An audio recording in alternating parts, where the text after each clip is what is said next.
brother, let us stand, sister, we will step together into the child.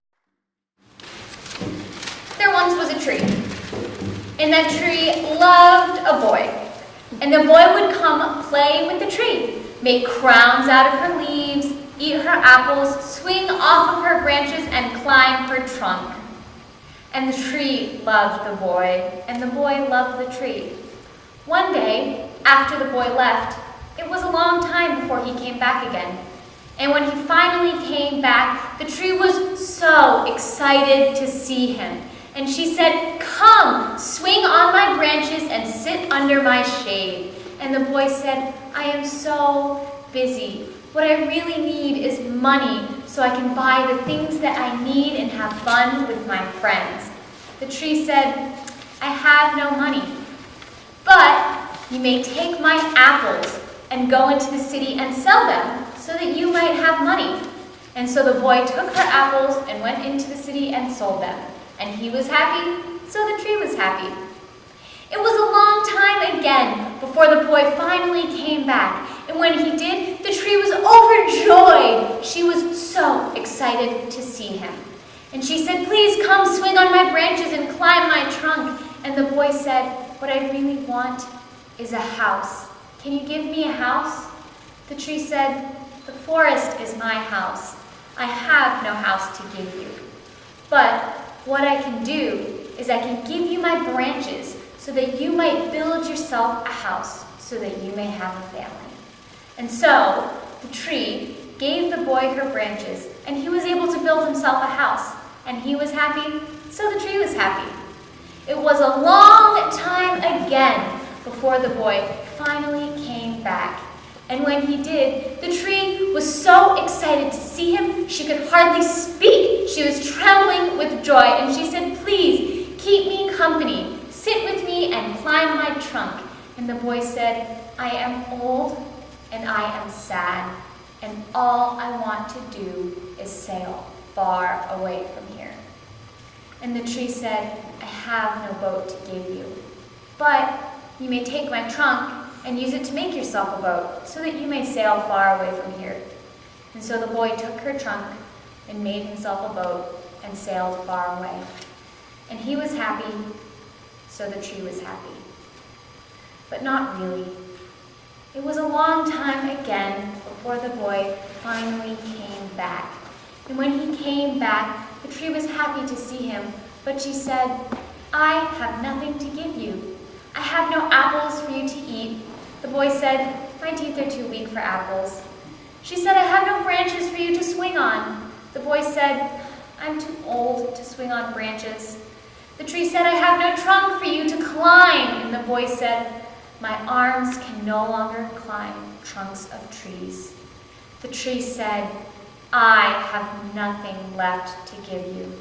And the boy said, "All I want is a quiet place to sit and rest."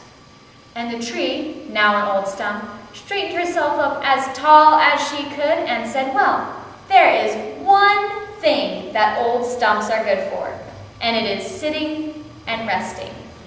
And the boy sat and rested, and he was happy, so the tree was happy. The Giving Tree by Shel Silverstein. This is one of my favorite stories, and it's probably because I've always loved trees. I grew up in a small town called Ware, Massachusetts, and in that town there is a fantastic park called Grenville Park. I lived right around the corner from the park when I was 9 years old, and I loved to go walking. I was a little precocious as a 9-year-old and chose not to stay on the paved roads and liked to wander off into the woods to see if I could find something more interesting. In one of these excursions off the beaten path, I found the best tree. I decided at the age of 9 years old that this was going to be my tree, that I wasn't going to have to share this tree with anyone. It was my secret, and I was going to keep it that way.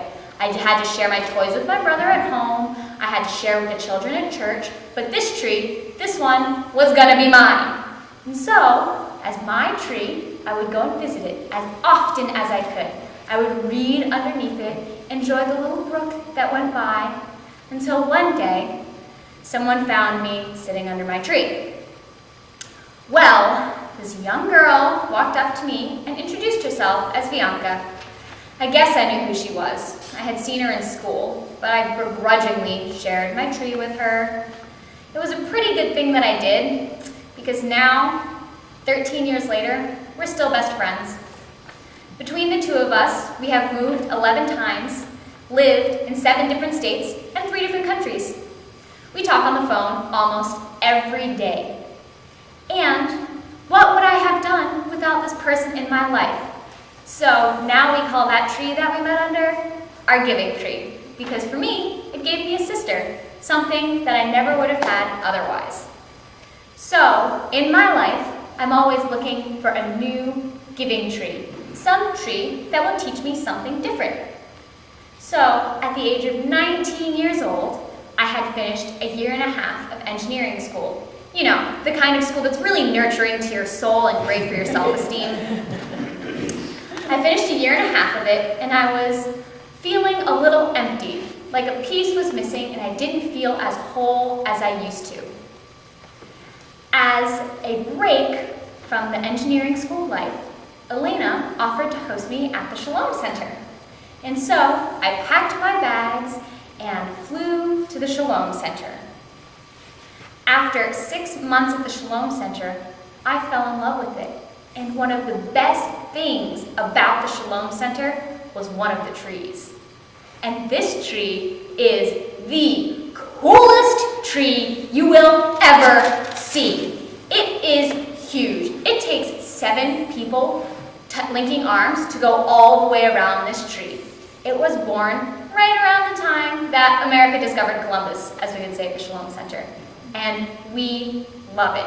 There's a perfect flat area right underneath it, and it has these huge branches that come over and protect everyone underneath.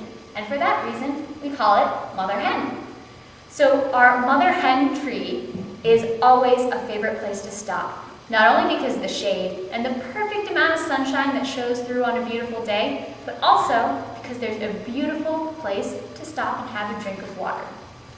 So I called this my giving tree because it gave me a friend that would teach me how to cook, a friend that would teach me how to laugh, and one that would teach me how to communicate, whether it's in Spanish or otherwise.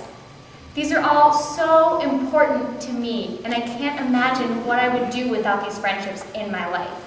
And so, as I was saying goodbye to this tree, I didn't want to go. It had given me the best presents I had ever gotten. How could I say goodbye to my Shalom Center and my tree that had given me my shalom? I didn't feel so empty anymore. I didn't feel so broken and tired. I felt like me again. And I didn't want to leave because I was afraid that if I left, I would lose that.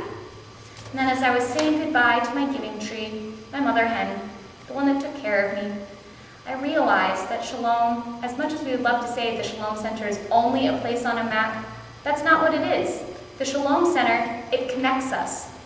Like the thread that connects Talca and the United States. We're all connected. And for me, that connection was trees. I knew that the Shalom Center is something that I could find no matter where I went. And that's something I will always be grateful for. Oh Lord my God.